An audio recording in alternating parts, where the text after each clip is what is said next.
اللهم صل على محمد وعلى آل محمد وبارك وسلم نحمده ونصلي على رسوله الكريم بسم اللہ الرحمن الرحیم۔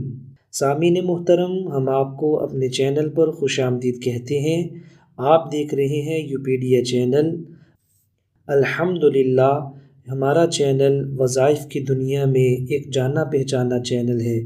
اس چینل کے اوپر ہم لاتے ہیں آپ کے لیے مختلف قسم کے وظائف اور مختلف قسم کے اذکار۔ اللہ تعالیٰ کا شکر ہے، ہمارے اس چینلز کے ذریعے سے اور ہمارے وظائف کے ذریعے سے لاکھوں لوگ استفادہ کر چکے ہیں اور اللہ تعالیٰ کی ذات عالی سے اپنی مرادوں کو پورا کروا چکے ہیں۔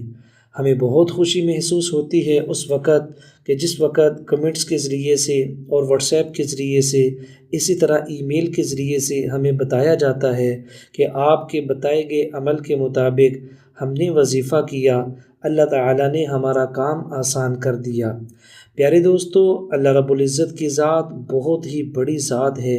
اللہ تعالیٰ کی ذات حقیقی بادشاہ ہے۔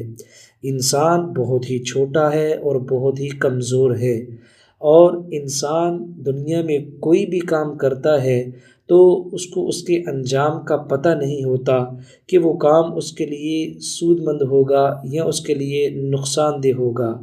یعنی انسان کو پتہ ہی نہیں، اس کو خبر ہی نہیں ہے کہ جو قدم یہ اٹھا رہا ہے اس کے اندر اس کے لیے نفع ہے یا نقصان ہے۔ پیارے دوستو، بعض دفعہ انسان کے اوپر ایسی حالت آتی ہے کہ اس کے سامنے بھلائی کے دو کام ہوتے ہیں۔ اگر اس میں کام شروع کرنا ہو، کوئی نیا کاروبار کرنا ہو، یا کوئی نئی دکان شروع کرنی ہو، یا پھر کسی نئی جگہ پہ ملازمت کرنی ہو، تو اس کے سامنے دو راہیں ہوتی ہیں، دو راستے ہوتے ہیں۔ چونکہ یہ عقل کے اعتبار سے بھی ضعیف ہے اور اپنے علم کے اعتبار سے بھی ناقص ہے، تو اس لیے اس کے لیے یہ فیصلہ کرنا انتہائی مشکل ہو جاتا ہے کہ یہ دونوں کاموں میں سے کس کام کو اختیار کرے اور دو راستوں میں سے کس راستے کے اوپر یہ چلے۔ لہٰذا یہ کنفیوز ہو جاتا ہے اور پریشانی کے عالم میں فیصلہ نہیں کر پاتا۔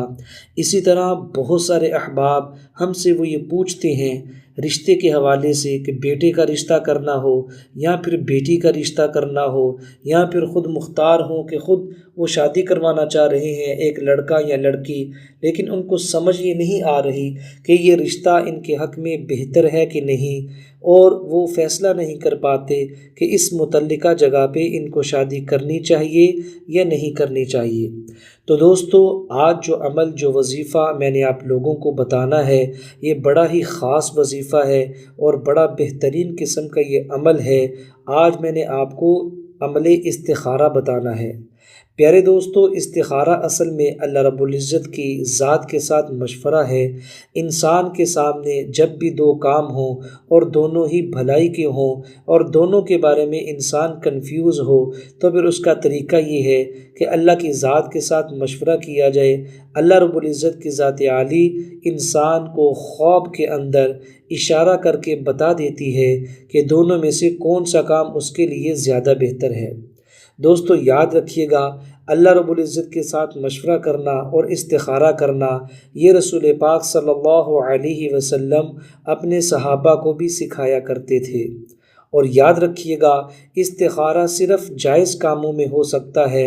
اگر آپ کے سامنے دو کام ہوں، دو راستے ہوں، دو آپشنز ہوں، ان میں سے ایک نیکی والا ہے، ایک بدی والا ہے، یا ایک کار خیر والا ہے اور دوسرا نقصان والا ہے، تو ایسی سچویشن میں استخارے کی ضرورت ہی نہیں ہے۔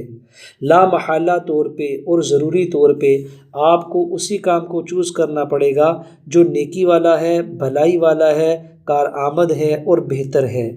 لہٰذا استخارہ وہاں پہ کیا جائے گا جہاں پہ دونوں ہی کام بھلائی والے ہوں، لیکن آپ کو سمجھ نہ آ رہی ہو کہ آپ دونوں کاموں میں سے کس کام کو اختیار کریں۔ تو پیارے دوستو، عمل میں آپ لوگوں کو بتاؤں گا، آپ نے توجہ دھیان کے ساتھ اس ویڈیو کو آخر تک سننا ہے اور پھر اس کو سمجھنا ہے اور بتائے گئے طریقے کے مطابق آپ نے عمل کرنا ہے۔ چند گزارشات آپ سے میں یہ کرنا چاہوں گا کہ استخارے سے متعلق سب سے افضل اور سب سے بہتر بات یہ ہے کہ جس شخص کے ساتھ، جس انسان کے ساتھ کام واقع ہونے والا ہے وہ بذات خود استخارہ کرے، کیونکہ جو درد اور فکر اس کے سینے میں ہے وہ کائنات میں کسی دوسرے کے سینے میں نہیں ہو سکتا۔ لیکن اگر کوئی ایسا بندہ ہے جو دعائیں خود نہیں پڑھ سکتا اور وہ سمجھتا ہے کہ میں تو نیکی کے اعتبار سے، تقوی کے اعتبار سے بہت ہی کمزور ہوں، تو پھر وہ اپنے گھر کے اندر، اپنی فیملی کے اندر دیکھے کہ کون اس کو زیادہ نیک نظر آتا ہے۔ اس کی ماں ہو، اس کا باپ ہو، بھائی ہو، بہن ہو، اس کا کوئی کزن ہو، دوست ہو، جو اس کو نیک نظر آتا ہے اور اس کی نیت کے اعتبار سے بھی وہ نیک لگتا ہے، تو وہ اس سے استخارہ کروا سکتا ہے۔ اب دوستو، استخارہ کرنا کیسے ہے، میں آپ لوگوں کو اس کا طریقہ بتانے لگا ہوں۔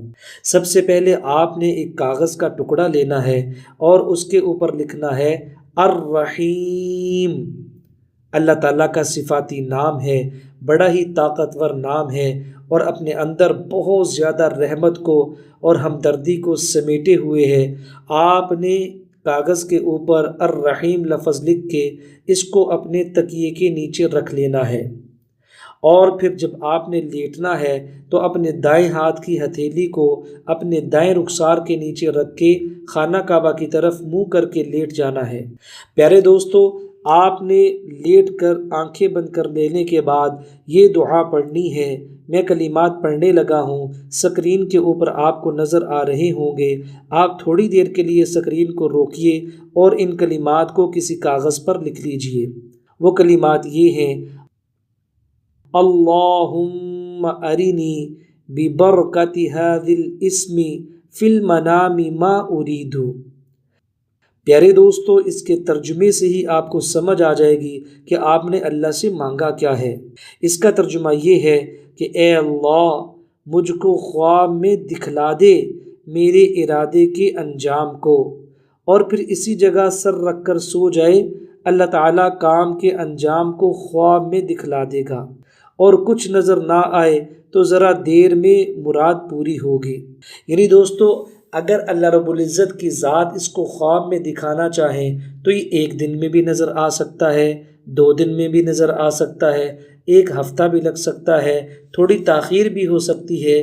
جلد بازی سے کام نہیں لینا، اور آپ نے تکیے کے اوپر سر رکھ کے سو جانا ہے اور اللہ رب العزت سے دعا مانگنی ہے کہ اے اللہ، میں کمزور ہوں، جو میں ارادہ کر رہا ہوں خواب کے اندر مجھے بتا دے کہ میرے لیے کیا بہتر ہے۔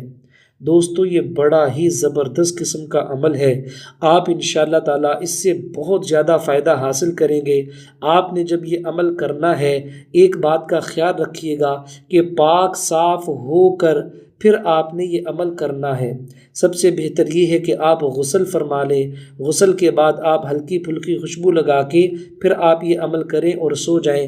اللہ تعالیٰ کے جو قریبی فرشتے ہوں گے وہ آپ کے پاس آئیں گے اور آپ کی غیبی مدد کریں گے انشاءاللہ۔ اس کو لائک بھی کر دیں، آگے شیئر بھی کر دیں۔ السلام علیکم ورحمۃ اللہ وبرکاتہ۔